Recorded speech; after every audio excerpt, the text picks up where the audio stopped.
Olá, mais uma vez estamos aqui reunidos para refletirmos um pouco mais sobre a doutrina espírita como ferramenta de trabalho no nosso campo emocional e racional, a fim de que possamos nos conhecermos e nos autossuperarmos nas nossas limitações. Nós vamos fazer uma leitura inicial e logo em seguida a prece. Depois entraremos no tema respectivo. Do livro Momentos de Renovação, do Divaldo Franco e Joana de Ângeles, a autora, capítulo 11, intitulado Sábias Decisões. E a Joana nos aconselha o seguinte: a grandeza da alma se reflete na ação das pequenas coisas. Quanto mais desce para servir, mais se eleva na realização. Nem sempre os heróis são aqueles que se revelaram nos graves momentos da humanidade pela atuação decisiva. Existem incontáveis lidadores que impulsionam o homem e a sociedade no rumo do grande bem, através de contínuos sacrifícios que passam ignorados e sem os quais o caos se estabeleceria dominador. Os discutidores inoperantes consideram em demasia o valor das palavras, perdendo o tempo útil que poderia ser aplicado nas ações relevantes. Nos debates estéreis, dizem o que não amadureceram pensando, quando poderiam agir bem, assim melhor ensinando. Quem não pode revelar-se numa grande realização, sempre dispõe de meios para manifestar-se nas pequenas ações. Se não possui recursos para acabar com a fome geral, pode atendê-la em uma pessoa necessitada. Se não consegue resolver o problema das enfermidades, deve socorrer um doente. Não logrando acabar com a miséria, dispõe-se a maioria a minorá-la naqueles que defrontam e padecem-lhe a injunção. Não é imprescindível estar presente nos grandes momentos da história. Todavia, é importante facilitá-los para os outros, desde hoje, com a sua contribuição. Jesus não quis vencer no mundo. Antes, porém, venceu o mundo repleto de paixões amesquinhantes. Joana de Ângeles. Deus, nosso Pai, Jesus, nosso mestre, modelo, guia, amigo e irmão mais velho, nossos mentores, protetores, queremos agradecer mais uma vez a oportunidade de buscarmos falar e nos ouvirmos, a fim de que possamos realizar a obra transformadora dentro de nós, de incorporarmos e vivenciarmos a tua lei de justiça, amor e caridade dentro de nós. Muito obrigado, Senhor. Abençoa todos nós, inspira-nos, ilumina-nos e que possamos oferecer o melhor que pudermos como ponto de vista, apenas um ponto de vista, como ferramenta de trabalho, a fim de que, com essa oferta, quem quiser poderá trabalhar dentro de si da melhor forma e no tempo que lhe aprouver. Que assim seja, graças a Deus. Bem, hoje nós vamos trabalhar com o livro Palavras de Vida Eterna. O que significa Palavras de Vida Eterna? Esse livro vai falar sobre o Verbo divino, a lei de Deus. E a lei de Deus é a lei de justiça, é a lei de amor e é a lei de caridade, vivenciada pessoalmente por cada um de nós. E o capítulo de hoje é o 6º, que tem como título No Rumo do Amanhã. E o Emmanuel, psicografia do Chico, vai fazer um comentário sobre a fala de Marcos, capítulo 8, versículo 36, que diz o seguinte: pois que aproveitaria o homem ganhar todo o mundo e perder a sua alma? Ou seja, de que valeria a gente ter tudo no mundo, o poder, a fama, o dinheiro, em uma existência, ocuparmos o nosso coração e a nossa mente com todos esses valores transitórios construídos sobre a areia, se ao voltarmos, nossa alma estivesse vazia de obras e de atitudes edificantes, de justiça, de caridade e amor. E aí o Emmanuel começa o texto dizendo: lembra-te de viver conquistando a glória eterna do Espírito. Lembra-te de viver. É um comando pessoal e que precisamos conquistar dentro de nós e Deus que está na nossa mente, na nossa consciência, para termos glória eterna do Espírito. A glória eterna do Espírito é experienciar e testemunhar essa lei de justiça e de caridade. Essa é a glória eterna do Espírito para com o Pai. E ele diz: diariamente retiram-se da terra criaturas cujo passo se imobiliza nos angustiosos tormentos da frustração. Por quê? Esquecemos que a vida é uma só. A vida é imortal. O espírito não morre nunca. Mas as existências, as personalidades, as roupas, é o que vestimos, ou seja, é a indumentária dos atores das várias existências, essas morrem.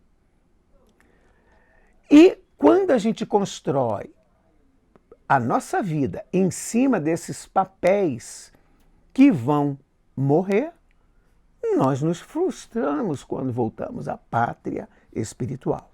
E o Emmanuel continua: estende os braços para o ouro que amontoaram. Ele fala das criaturas. Contudo, esse ouro dessas criaturas apenas lhe assegura o mausoléu em que se lhes guardam as cinzas. Alongam essa construção sobre areia, né, na vida apenas material, da existência material, alonga a lembrança para o nome em que se ilustraram nos eventos humanos. Todavia, quase sempre, a fulguração pessoal, né, o brilho pessoal de que se viram objetos apenas lhes acordam o coração para a dor do arrependimento tardio. Ou seja, o ouro de tolo. Investiram no empreendimento que o tempo iria destruir. Por quê? Tudo que nós temos no mundo material são empréstimos de Deus. A nossa única propriedade são os valores que conseguirmos gravar em nosso coração e em nossa mente. Só esses são as nossas verdadeiras propriedades. Tudo mais pertence ao Criador, que nos empresta temporariamente por acréscimo de misericórdia. E o que é a misericórdia? É a faculdade que o Criador tem de nos dar oportunidades, ferramentas de trabalho para que possamos usá-las e usufruí-las a fim de que possamos trabalhar no nosso mundo interior, onde é o tabernáculo divino, para limpar o coração das impurezas e limpar o cérebro das imperfeições. E o Emmanuel continua. Contemplam o campo de luta em que se desenvolveram transitoriamente e tiveram um domínio transitório, mas não enxergam senão a poeira da desilusão que lhes soterra os sonhos mortos. Claro, tudo aquilo que foi investido no plano material vai ficar no mundo material, porque a Terra é um hospital, a Terra é uma escola, a Terra é uma prisão. Ninguém leva o material da escola para casa, ninguém leva as camas e a parafernália do hospital para a residência. E quando estamos na prisão, nós não levamos a prisão para o nosso lar.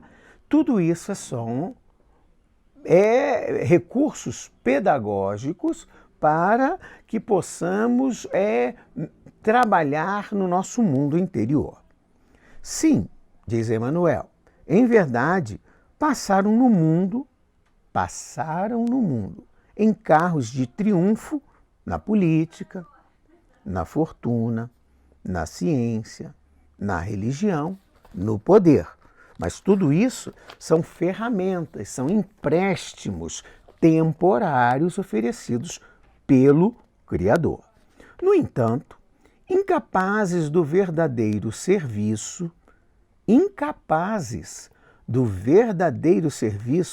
aos semelhantes, enganaram tão somente a si próprios, no culto do egoísmo e ao orgulho, a intemperança e a vaidade que lhes devastaram a existência e atingiram a vida da sua imortalidade.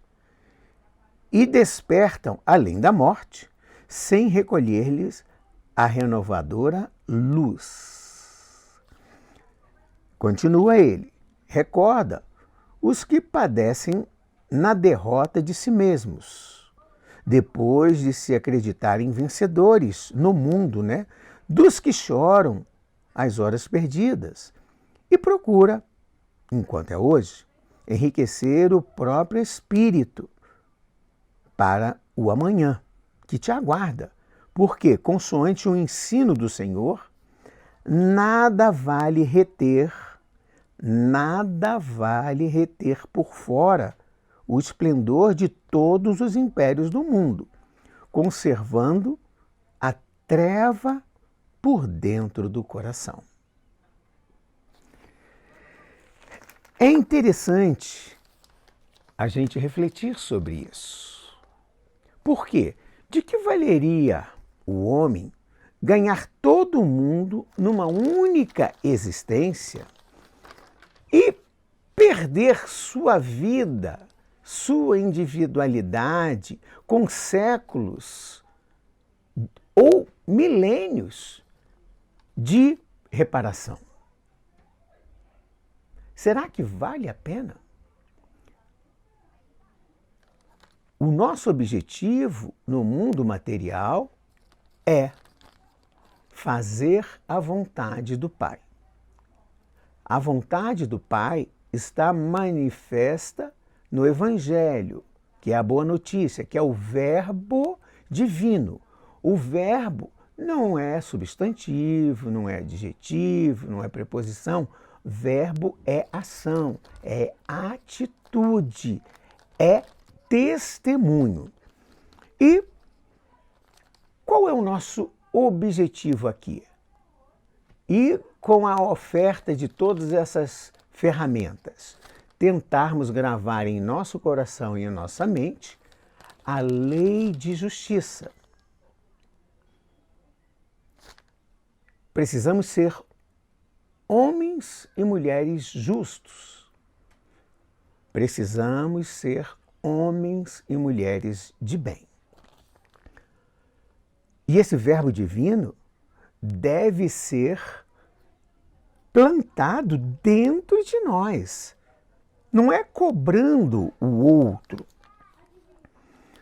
E como é que isso acontece?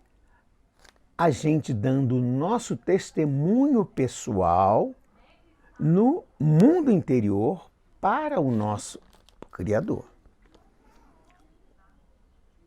que se apresenta com um chip em nossa consciência, com a sua lei de justiça. O nosso pensamento, ele cria vida, cria a vida que procuramos, por meio do reflexo de nós mesmos. É a lei de ação e reação. O que eu dou, eu recebo. Eu serei o herdeiro das minhas escolhas de hoje, amanhã.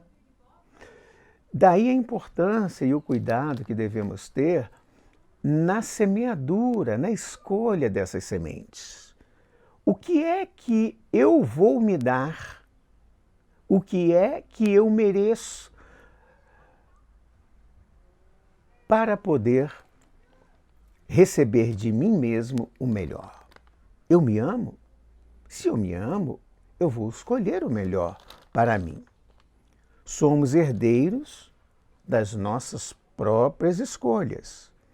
Amanhã colheremos aquilo que hoje oferecermos para a vida, para o próximo, para o mundo. E é interessante a gente falar na questão do próximo. Quando Jesus diz, amar a Deus significa amar, viver, testemunhar em si a lei de justiça.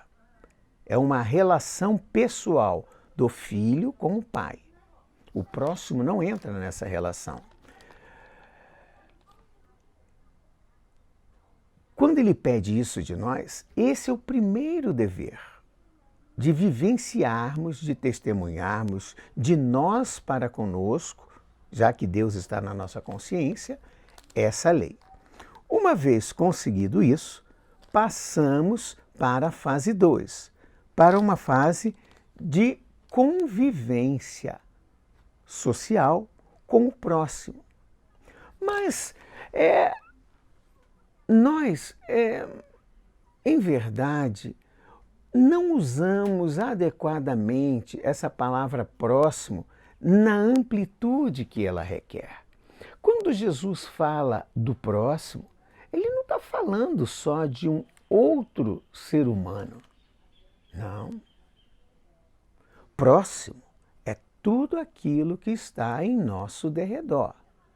E aí a gente lembra de Francisco de Assis, irmão Sol, irmão Lua, os animais, os vegetais, a natureza, as sociedades, as famílias, os países, o universo. Tudo isso são os nossos próximos. Ele não está falando apenas em ser humano. Amar, ou seja, testemunhar a lei de justiça numa convivência social com a pessoa, com os animais, com os vegetais, com a natureza, com os países, com os mundos e com o universo. E é importante, quando a gente fala de Deus, Deus é o nosso Pai. E quando nós falamos de Jesus, o mensageiro, mas o mensageiro que aos 30 anos e até os 33 recebeu a marca de Jesus Cristo. E o que significa isso? Jesus Cristo significa o mensageiro e Cristo significa da mensagem de Deus. Por isso a gente vê Deus, Cristo e caridade. Esse é o segredo que Ismael nos legou como lema. Deus é o Criador, é o Pai que se manifesta por meio das leis dentro da nossa consciência, mostrando que precisamos testemunhar e vivenciar em nós a lei de justiça. Muito bem, é uma lei de vivência pessoal, individual. A caridade é uma lei de convivência social com o próximo. E com o próximo, sim, com a natureza, com as pessoas, com os mundos, com o universo. Porque próximo é tudo que está ao nosso redor, que são ferramentas de trabalho, são as circunstâncias, né?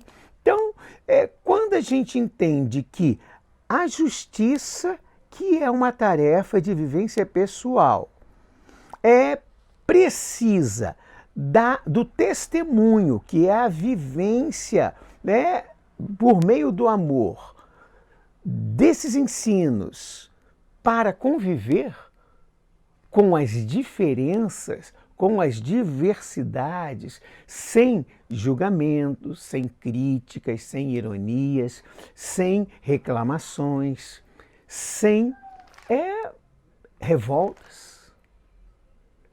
Quando a gente compreende isso, nós aproveitamos a lição e temos o passaporte para irmos para o futuro.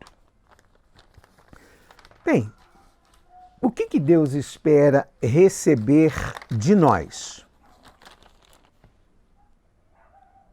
Se Ele vai receber, nós vamos oferecer para Ele. E o que é que nós vamos oferecer para Ele? Ele espera o diamante da nossa inteligência e do nosso coração limpos, para que sirvam como mensageiros da divulgação da sua lei. Mas para isso nós precisamos de quê? De conhecimento. Só o conhecimento vivenciado, o conhecimento praticado, na convivência com o próximo, com esse mundo todo, pessoas, meios, países, membros, né? Desperta a nossa consciência de homem de bem e de homem justo.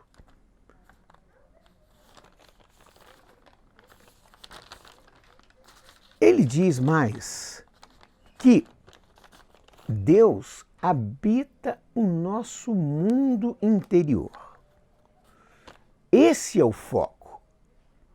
Para termos o passaporte rumo ao futuro, precisamos cuidar da vinha, da seara do Senhor, que não está no mundo exterior, mas está dentro de nós. Como Jesus respondeu, né? Quando perguntaram, né, onde está Deus, Jesus diz, está em vossa consciência. Deus não está nos templos, Deus não está fora dos mundos. Isso é uma exteriorização da sua inteligência e do seu testemunho de amor, de caridade e tolerância. Mas ele vive dentro de cada um na medida em que os seus mensageiros vivenciem em si as mensagens de justiça e de caridade, que requer tolerância, que requer paciência. E aí a gente lembra, a paciência é uma raiz, e uma raiz muito amargosa, mas que dá frutos doces. É trabalhosa, é cansativa, é dolorosa, causa muito suor para que se possa conquistar, mas o resultado será sempre delicioso. Bem, precisamos entender, ensina Emmanuel, que o reflexo de nossos pensamentos em nós revelam a nossa emotividade. De acordo com as escolhas que fazemos e as atitudes que tomamos, produzimos uma carga emotiva, que pode ser positiva ou negativa. Então, o nosso pensamento, que é uma força eletromagnética, ele vai revelar o grau de proximidade ou afastamento com essa lei de justiça que é Deus dentro de nós. O Emmanuel diz, a emotividade, ela cria a ideia. A ideia, ela determina a atitude. E a palavra comanda a ação. No rumo do amanhã, o que importa para nós é o agora. Nossa chance de sucesso ou de fracasso está como nós vamos investir ou construir a nossa casa mental e a nossa casa emocional na atualidade. Se vamos trabalhar com a construção sobre areia, que são sobre os valores da existência, a política, o poder, né, a fama, ou se vamos trabalhar e construir sobre a rocha, que são as leis de justiça e de caridade, que pedem o anonimato, que pedem o não julgamento, a não condenação, a não reclamação, a não ironia e a tolerância na convivência social com todos. E aí, nós encerramos as nossas atividades dizendo que o amanhã começa hoje.